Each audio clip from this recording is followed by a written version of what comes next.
ஒரு மிகப்பெரிய குருட்ட ஒரு மனிதன் சீடனா சேர்ந்திருக்கான். அவன் துறவு வாழ்க்கையை பற்றி இன்னும் மென்மேலும் நிறையா தெரிஞ்சுக்கணும்னு நினச்ச குரு, நீ ஜனகர்கிட்ட போய் கற்றுக்கிட்டு வா இந்த ஒரு நாள்னு சொல்கிறார். சீடருக்கோ ஆச்சரியம்.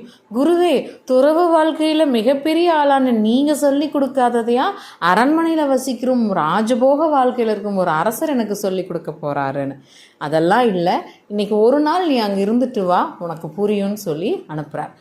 மிதிலைக்கு போன அந்த சீடரும் ஜனகரோட அரண்மனையை நோக்கி போகிறாரு. அரண்மனைக்குள்ளே போகும்போது ஆடல் பாடல் கச்சேரிகள் தான்.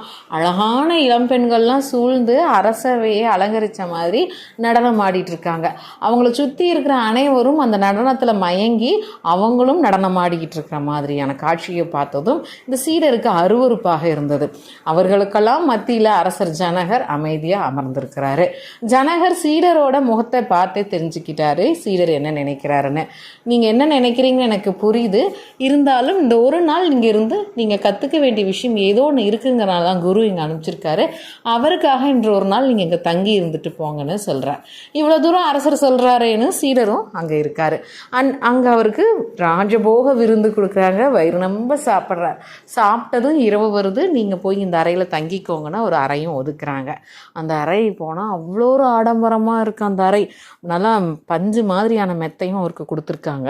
அவர் அதில் படுத்துட்டு அண்ணாந்து பார்க்குறார்.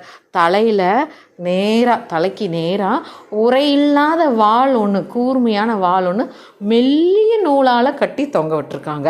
அதை பார்த்ததும் சீடருக்கு பயம் வந்துருச்சு. எப்போ வேணால் அந்த வாள் என் கழுத்தில் விழுந்து என் கழுத்தை வெட்டிருன்னு இரவு முழுக்க தூங்காமல் அந்த வாளையே பார்த்துட்ருக்கார்.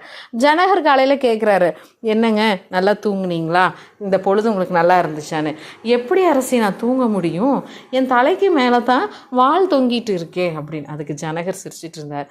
நான் அரசவையில் இருந்தாலும் ராஜபோக வாழ்க்கையில் இருந்தாலும் என் தலைக்கு மேலே உரையில்லாத வாளாக என் மரணம் தொங்கிட்டு இருக்கிறதுனால எந்த ஒரு சந்தோஷங்களும் ஆடம்பரம் என்னை பாதிக்காது. நானும் உங்களை மாதிரி ஒரு துறவு வாழ்க்கை தான் வாழ்ந்துட்டு இருக்கேன் அப்படின்னு சொல்லி அனுப்பிச்சி வைக்கிறார். இந்த சீடருக்கு மிகப்பெரிய ஆச்சரியம். இதுலேருந்து என்ன தெரிஞ்சுக்கிறோம், நம்ம இருக்கிற இடம் எதுவானா இருக்கலாம், நம்ம எடுத்துக்கிற விஷயத்தை பொறுத்து தான் நமக்கும் மற்றவங்களுக்கும் உள்ள வித்தியாசம் அப்படின்னு. இந்த கதை பிடிச்சிருந்துச்சுன்னா மறக்காமல் லைக் பண்ணி சப்ஸ்கிரைப் பண்ணிடுங்க.